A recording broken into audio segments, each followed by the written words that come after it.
Subscribe करें, साथ ही bell icon को भी दबाएं ताकि नई वीडियोस अपलोड होने पर आपको नोटिफिकेशंस प्राप्त हो सके।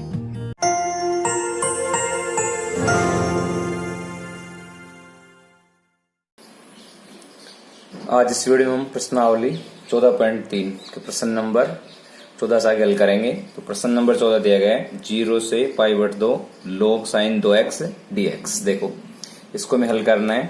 तो पहले हम इसको i के बराबर मान लेते हैं। माना 0 से π/2 log sin 2x dx। माना i बराबर 0 से π/2 log sin 2x dx। देखो अब हम जानते हैं sin 2x बराबर होता है 2 sin x into cos x। तो हम यहाँ sin 2x कटा के इसका मान रख देते हैं। तो पास आ जाएगा i बराबर 0 से π/2 log 2 sin x into cos x dx ऐसे लिख सकते हैं। अब देखो हमने यह सूत्र पढ़ा है log में log m डॉट n बराबर होता है log m plus log n। log m plus log n। देखो इस सूत्र का उपयोग करने से हम इसको प्लस में लिख सकते हैं। तो हमारे पास ये आ जाएगा i बराबर 0 से π/2 log इसका उपयोग कर रहे हैं। तो पहले तो आएगा 2 plus log sin x plus log cos x dx। log सूत्र उपयोग करने से हम इसको 3 पदों में बांट सकते हैं। देखो अब इनको अलग अलग लिमिट लगाते हैं तीनों की।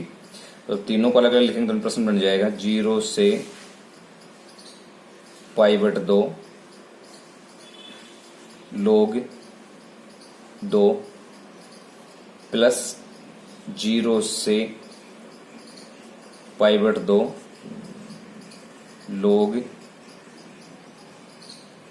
sin x प्लस 0 से π/2 log cos x dx। ये आ गया। देखो अब हम इसका समाकलन करेंगे। देखो यहां से इनका तो ये सूत्र है, हम डायरेक्ट सूत्र का उपयोग कर सकते हैं। 0 से π/2 log sin x dx बराबर होता है माइनस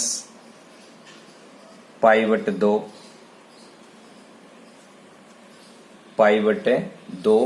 log 2 ये होता है। और यहाँ जो कोस है ये भी इसी के बराबर होता है 0 से π/2 log cos x dx। तो ये दोनों बराबर होंगे और हम इसका समाकलन कर लेते हैं। देखो यहाँ log 2 अचर पद, इसको बाहर निकाल लेते हैं। तो उन पास से आ जाएगा i बराबर log 2 अचर पद बाहर हो जाएगा और जहां से उन पास समाकलन आ जाएगा 1x dx लिख सकते हैं। एक बचेगा इसको और 0 से π/2 यहाँ एक कम समाकलन कर लेंगे और इसका मान हम यहां से रख देते हैं। तो माइनस π/2 log 2 माइनस π/2 log 2 इसको हम ऐसे लिख सकते हैं। और अब देखो x का समाकलन, एक का समाकलन x होगा। जिन पास आ जाएगा i बराबर log 2 और ये उन पास आ जाएगा x।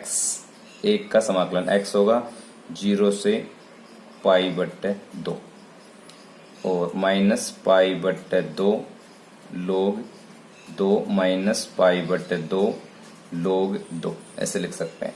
अब देखो लिमिट लगा देते हैं इसमें। तो उन पास आ जाएगा log 2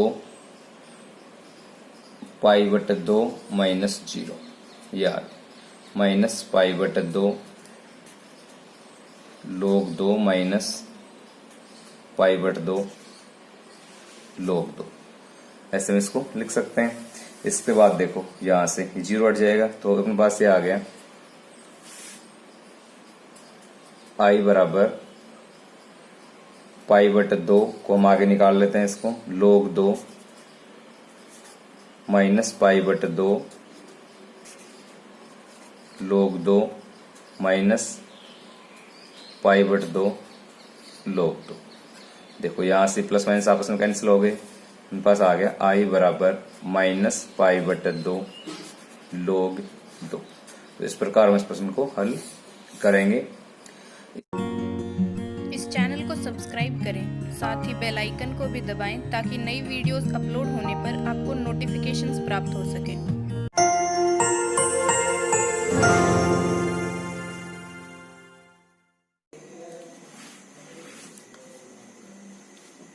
हम देखते हैं क्वेश्चन नंबर 15। क्वेश्चन नंबर 15 में दिया गया है -π/4 x प्लस π/4 बटे 2 माइनस कोस 2x dx। इसको हल करके हम इसका मान ज्ञात करना है। देखो शुरुआत करते हैं, पहले तो इसको I बराबर मान लेते हैं, माना I बराबर -π/4 से π/4 x प्लस π/4 बटे 2 माइनस कोस 2x dx। ये हमें प्रश्न दिया गया तो हमने I बराबर मान लिया। अब देखो यहाँ दो पद है x प्लस π/4, हम दोनों को अलग लिख लेते हैं तो उन पास आ जाएगा I बराबर माइनस π/4 और π/4 x बटे 2 माइनस कोस 2x और dx। एक क्वेश्चन ये बना लिया। दूसरा देखो यहाँ π/4 तो π/4 पद रहेगा तो अचर पद को हम बाहर निकाल देंगे, π/4 और फिर इसमें आ जाएगा माइनस π/4 से π/4 1/2 माइनस कोस 2x dx। ये दो प्रश्न बन गए। देखो अब इसको हल करने के लिए हम इससे मान लेते हैं तो उनके पास I1 हो जाएगा और ये उनके पास हो जाएगा I2। तो हम इन दोनों को हल करेंगे और देखो इसकी जो लिमिट है -π/4 से π/4 है, मतलब माइनस से प्लस की तरफ है। तो इसके लिए हम इस सूत्र को उपयोग कर सकते हैं या हम कहें इस गुणधर्म को उपयोग कर सकते हैं, -a से b fx dx बराबर होता है, यहाँ से इसके दो सूत्र है, या एक तो ये 2 0 से a fx dx। जब इसका सूत्र है यदि फलन सम हो, यदि सम फलन है, अर्थात इसका अर्थ है f माइनस एक्स बराबर हो एफ एक्स के, तो इस सूत्र को उपयोग करना है। या इसका 0 समाकलन होगा यदि फलन विषम है, अर्थात f माइनस एक्स बराबर हो माइनस एफ एक्स के। तो हम इन दोनों में से पहले तो जांच कर लेते हैं इन दोनों की, कौन सा सम है कौन सा विषम है। देखो शुरुआत में हम I1 की जांच करते हैं तो I1 पास यहाँ से पहले शुरुआत में लेते हैं I1, तो हम I1 को हल करेंगे तो इसमें मान लेते हैं हम फिर से, माना उनके पास fx है, या जो माना नहीं वैसे दिया गया fx बराबर होगा x minus 2 minus cos 2x। ये आ गया। हम जांच कर रहे हैं जो I1 फलन है वो सम है या विषम। तो इसके लिए देखो अब हम इसमें लिखेंगे x बराबर माइनस एक्स रखने पर, तो यहाँ लिखेंगे माइनस का x बराबर, अब जहां भी x से माइनस लगा देंगे minus x 2 minus cos 2x। ये आ गया। देखो हम इसको लिख सकते हैं माइनस एक्स बटे, यहाँ चूंकि हम जानते हैं कोस, यहाँ भी अपने पास आएगा माइनस चिन्ह, क्योंकि यहाँ माइनस लगा तो माइनस के 2x आएंगे, माइनस के 2x माइनस एक्स बटे माइनस कोस माइनस के 2x, तो माइनस एक्स बराबर होता है यहाँ से कोस एक्स के। तो इसको हम लिख सकते हैं 2, और ये जब कोस माइनस एक्स है तो ये भी कितना हो जाएगा 2 माइनस कोस 2x हो जाएगा। ये अपने पास आ गया। या और आगे हल करें तो माइनस बाहर लेकर हम इसको लिख सकते हैं x बटे 2 माइनस कोस 2x। देखो ये अपने पास आ गया। अपने पास से ही हमने इसको fx मान रखा था तो हम इसको लिख सकते हैं माइनस fx। तो उनके पास ये जो फलन था fx अगर हम रख रहे थे तो उनके पास प्राप्त हो रहा है यहाँ से माइनस एफ एक्स हम रख रहे हैं तो माइनस चिन्ह, तो उनके पास प्राप्त हो रहा है माइनस एफ एक्स। तो ये फलन विषम फलन है, विषम फलन। और विषम फलन का समाकलन 0 होता है, तो उनके पास जो I1 है, I1 बराबर उनके पास आ गया I1 बराबर 0। यहां से इसका समाकलन उनके पास आएगा 0। यहां से ये विषम फलन है x minus 2 minus cos x, तो I1 बराबर आ जाएगा 0, क्योंकि हमने इसको I1 मान रखा है। अब हम जांच करेंगे यहां से I2 की। देखो I2 सेम यही फलन है, यहाँ x की वजह से इसमें माइनस आया था, यहाँ x था इसलिए माइनस आया था, पर इसमें x नहीं सिर्फ 1 है, तो इसको हम हल करेंगे तो हम इसमें देखेंगे यह समफलन होगा। तो हम लिख सकते हैं जो I2 है, I2 बराबर समफलन है, समफलन है, क्योंकि मैं देखने से पता लग रहा है, क्योंकि यहाँ इस x की वजह से ही माइनस चिन्ह आया था, पर इसमें x नहीं इसलिए माइनस चिन्ह नहीं आएगा। तो I2 अपने पास आ गया समफलन। अब I2 को हम हल करते हैं, तो I2 के लिए हम सूत्र लेना पड़ेगा 2a 0 से a F x D x. तो इस रूप में हम इसको लिख लेते हैं। तो उनके पास से I2 को हम ऐसे लिख सकते हैं, उनके पास से आ जाएगा I2 बराबर, पहले 2 आएगा, ये 2 आ गया, फिर यहां से पाई बटे 4, फिर यहां से उनके पास 0 से a, तो 0 और a का मान उनके पास है इसमें, यहां से माइनस a से था, 0 उनके पास आ जाएगा पाई बटे 4, यहां से पाई बटे 4 1 बटे 2 माइनस कोस 2x dx, ये हमारे पास I2। इसको हम आगे हल करते हैं। देखो इसको आगे हल कर लेते हैं,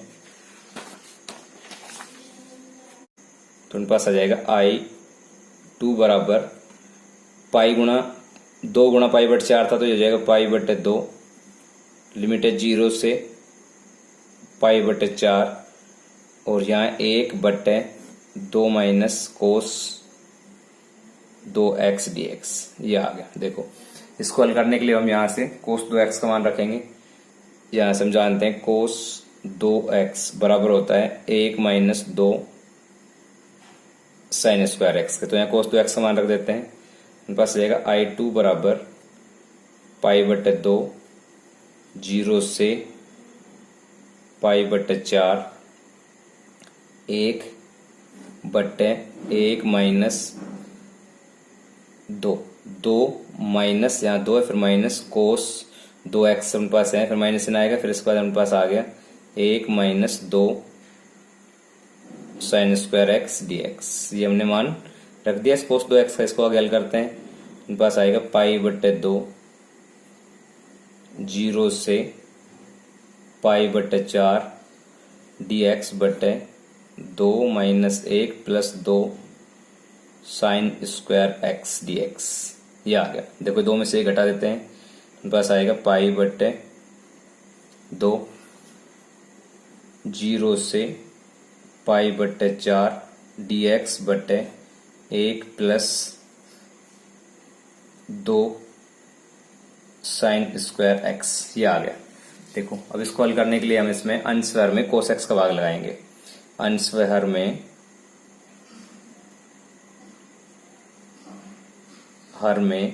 कोस x या कोस स्क्वायर x का भाग लगाने पर, देखो इसमें भाग लगाएंगे, उनके पास रहेगा पाई बटे 2 0 से पाई बटे 4, इसमें भाग लगाएंगे अंशहर में, तो उनके पास रहेगा 1 बटे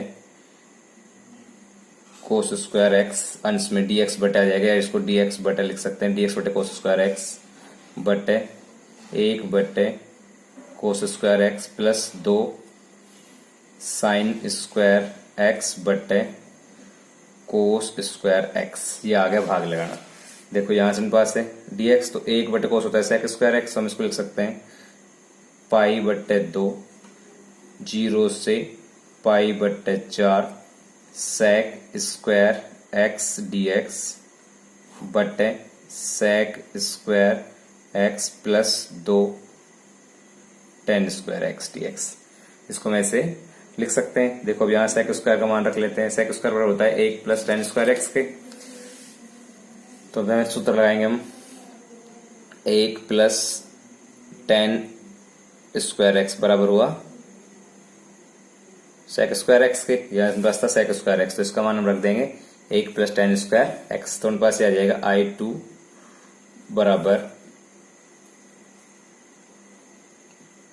पाई बट्टे 2 समाकलन 0 से पाई बट्टे 4 सेक स्क्वायर एक्स dx बट्टे, देखो ये अपने पास है सेक स्क्वायर एक्स, तो इसको लिख देंगे 1 plus ten square x plus 2 पहले से थे 2 टेन स्क्वायर एक्स dx। तो ये अपने पास आ गया I2 बराबर पाई बट्टे 2 0 से पाई बट्टे 4 पाई बट्टे 4 सेक स्क्वायर एक्स dx बट्टे 1 plus 3 ten square x dx से आ गया। अब देखो इसमें हम टेन स्क्वायर एक्स को t मान के इसको हल करते हैं। मान लेते हैं, माना टेन एक्स बराबर t,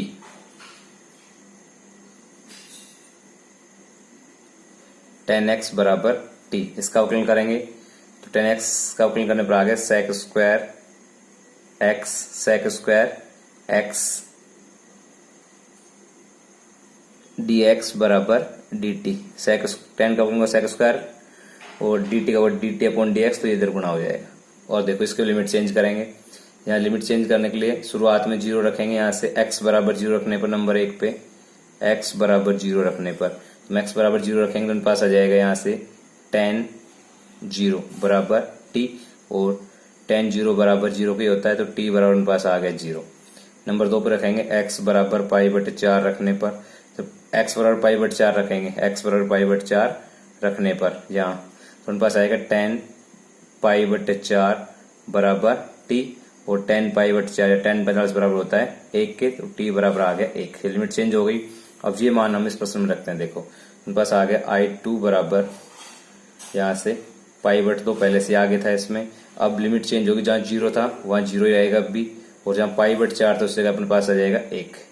और यहाँ सेक स्क्वायर dx किसके बराबर आ गया इसमें, dt के बराबर, तो इसको हम चेंज कर देंगे dt में, बट्टे 1 प्लस 3, और यहाँ अपने पास आ गया t स्क्वायर, टेन एक्स से हमने टेन एक्स माना तो t स्क्वायर। देखो इसको मैं आगे ऐसे लिख सकते हैं I2 बराबर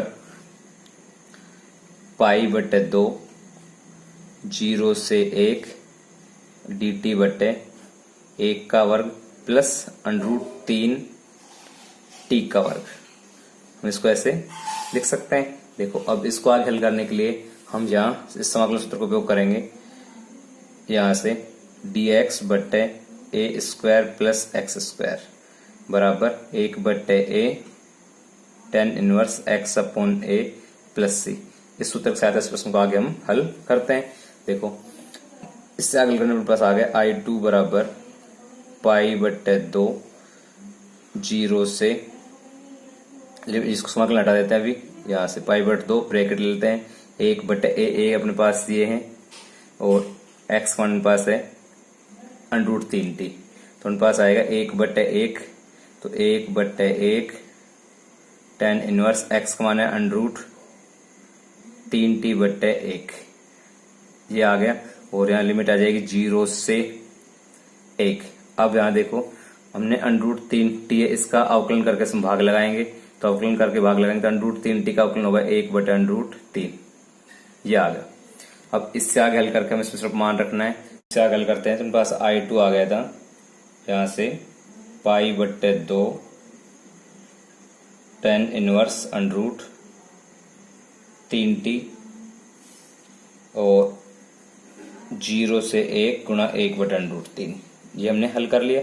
इससे आगे हल करते हैं। देखो तो पहले ये जो लिमिट है इसका मान रख लेते हैं, तो पाई बट्टे 2 tan इनवर्स √3, 1 रखेंगे तो √3 रहेगा, माइनस t का मान 1 रखेंगे तो √3 रहेगा, और 0 रखेंगे तो हो जाएगा 0। tan इनवर्स √3 को t से गुणा करें, √3 को 0 से गुणा करेंगे तो 0 आ जाएगा 0, और 1 बटे √3, ये आ गया। देखो अब हम जानते हैं √3 बराबर होता है tan 60 के या पाई बाई 3 के, अपने पास आ गया tan 0 रहेगा तो, और tan 0 डिग्री बराबर होता है 0, ये मान रख लेते हैं दोनों। अपने पास आएगा π/2 tan इनवर्स, सॉरी ब्रैकेट यहाँ आएगा, ब्रैकेट फिर यहाँ tan π/3 minus tan inverse tan 0 और 1/√3, ये आ गया। यहाँ सूत्र को उपयोग करेंगे, tan इनवर्स tan x बराबर होता है x के, तो उनके पास आ गया π/2 जैसे कैंसिल हो जाएगा, और फिर π/3 माइनस 0 1/√3, इन सबको गुणा करने में उनके पास आ गया π²/6 और √3, ये उनके पास आ गया I2। हम हल कर रहे थे I को, तो उनके पास I बराबर आ गया था I1 प्लस I2। देखो I इन दोनों को मान रख लेते हैं, तो I बराबर I1 हमने 0 ज्ञात किया था, और I2 को मान पास आ गया π²6√3, तो I बराबर उनके पास आ गया π²6√3, तो इसका ये उत्तर होगा, ये इसका ये मान होगा।